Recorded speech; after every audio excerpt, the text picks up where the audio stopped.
हाय। Netflix पे एक limited series देखी है जिसका नाम है many deaths of Nora Dalmasso. ये अर्जेंटीना की एक बहुत रिच फैमिलीज और रिच सबर्ब में रहने वाले लोग हैं, वहां पर इसका मर्डर हुआ था।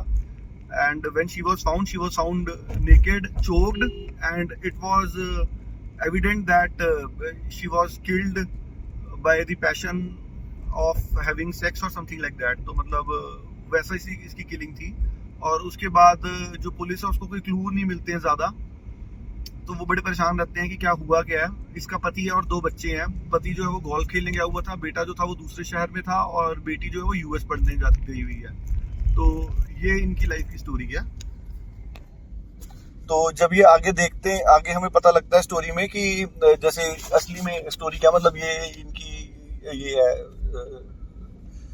इसमें बताया है। और इसमें बताया है कि जो, क्योंकि उनको कुछ पता नहीं लगता है कि किसने क्या किया था, किसकी वजह से कौन सी किलिंग्स, मतलब किसने मारा, कुछ आइडिया ही नहीं हो रहा था पुलिस को। तो सबसे पहले तो इन्होंने जो कंस्ट्रक्शन का काम चल रहा था घर पे, कंस्ट्रक्शन वर्कर, उसको पकड़ के कह दिया कि इसने किया है। तो ये अर्जेंटीना में बहुत होता है कि लोगों को, जैसे केस कोई थोड़ा शोर मच रहा था तो लोग ऐसे करते हैं। अर्जेंटीना में ये कहते होता था कि किसी को भी पकड़ के जेल में डाल देते थे और कह देते थे उसने सुसाइड कर लिया और केस क्लोज कर दिया, उसने मान लिया।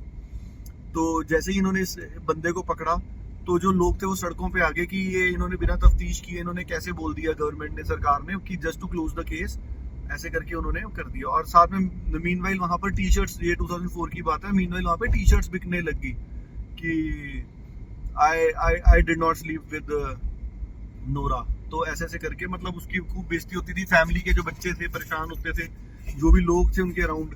2017 की बात है ये। तो लोग बहुत परेशान रहे। 17 की, 7 की, 4 की, पता जिस जब की भी बात है, नहीं 4 की बात है। तो बहुत ज्यादा परेशान रही है कि मतलब फैमिली को भी बड़ा ज्यादा परेशानी से इसलिए गुजरना पड़ा क्योंकि लोगों का व्यवहार उनके साथ सही नहीं था। बाद में उन्होंने कह दिया कि डीएनए मिला है इसके हस्बैंड का, या हस्बैंड है या उसका। ऑल्सो ये भी पता लगा था कि वो जो फीमेल, जो लड़की जो नोरा थी, वो अपने हस्बैंड के किसी फ्रेंड के साथ भी इन्वॉल्व थी और टेक्सटिंग वगैरह चलती थी।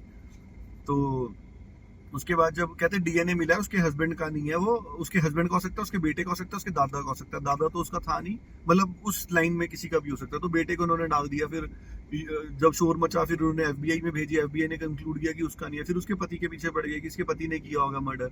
इसीलिए कहते हैं मैनी डेथ्स, क्योंकि वो उसके कभी एक एक करके हॉप कराई जा रहे थे कि इसने किया, उसने किया, इसने किया, बट पता नहीं लगा पा रहे थे किसने किया। अब जब जाके पता लगा है कि किसने किया है, थोड़े से ज्यादा अच्छे प्रमाण मिले हैं, तो तब वो कह रहे हैं कि टाइम निकल चुका, तो हम उसको सजा नहीं दे सकते। कुछ ऐसी सी बात है करके खत्म किया। तो this is all about this series. Limited series है और डॉक्यूमेंट्री है। ओके।